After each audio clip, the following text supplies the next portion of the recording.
மனம் தூய்மையானதாக இருந்தால் எதை கண்டும் பயப்பட தேவையிருக்காது. மனதில் பகை உணர்வு இருந்தால் யாரையும் வாழ்த்த முடியாது. வாழ்த்தி பழகிவிட்டால் பகை உணர்வு நீங்கும். கவலைப்படுவதால் மனதின் ஆற்றலும் உயிரின் சக்தியும் வீணாகிறது. எதிலும் அளவறிந்து வாழ பழகினால் சிக்கலுக்கு இடம் இருக்காது. பிரச்சனை குறுக்கிடும்போது மனம் தளர்வது கூடாது. நேர் வழியில் துணிவுடன் போராட வேண்டும். மனிதனின் வெற்றி மதிப்பு எல்லாம் அவனுடைய மனதை பொறுத்தே அமைகிறது. மனதை அடக்க நினைத்தால் அலையும், அறிய நினைத்தால் அடங்கும்.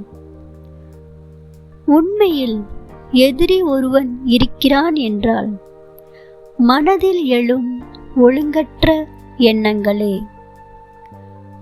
வாங்கும் கடன், தேங்கும் பணம் ஒருவரிடமே வளரக்கூடாது. இல்லாவிட்டால் மன நிம்மதி குறையும். மனம் தான் வாழ்வின் விளைநிலம். அதன் தன்மையை பொறுத்தே ஒருவரின் வாழ்வு அமைகிறது. தேவைகளை பெருக்குவது நல்லதல்ல.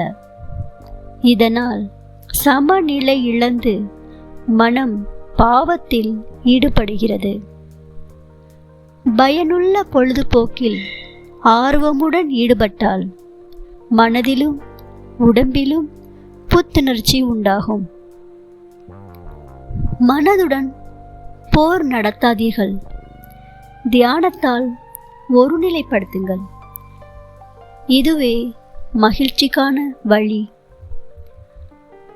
10 வகை புண்ணியத்தை செய்வதை விட ஒரு தவறை உணர்ந்து மனம் வருந்தி உண்மையிலேயே திருந்துவது உயர்ந்தது.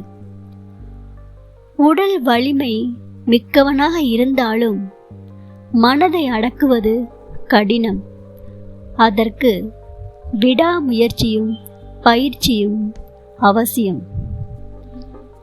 அடிமையாக கிடப்பதும் சுதந்திரமாக வாழ்வதும் அவரவர் மனநிலை பொறுத்ததே.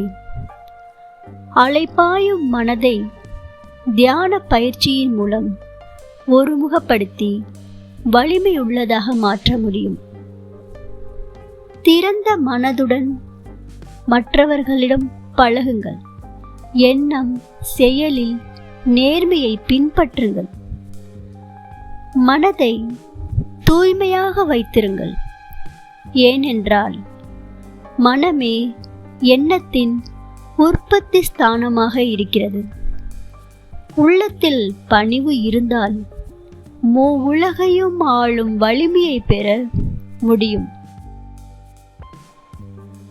This video sponsored by BuyMote shopping app. BuyMote e-shopping application is one of the online shopping app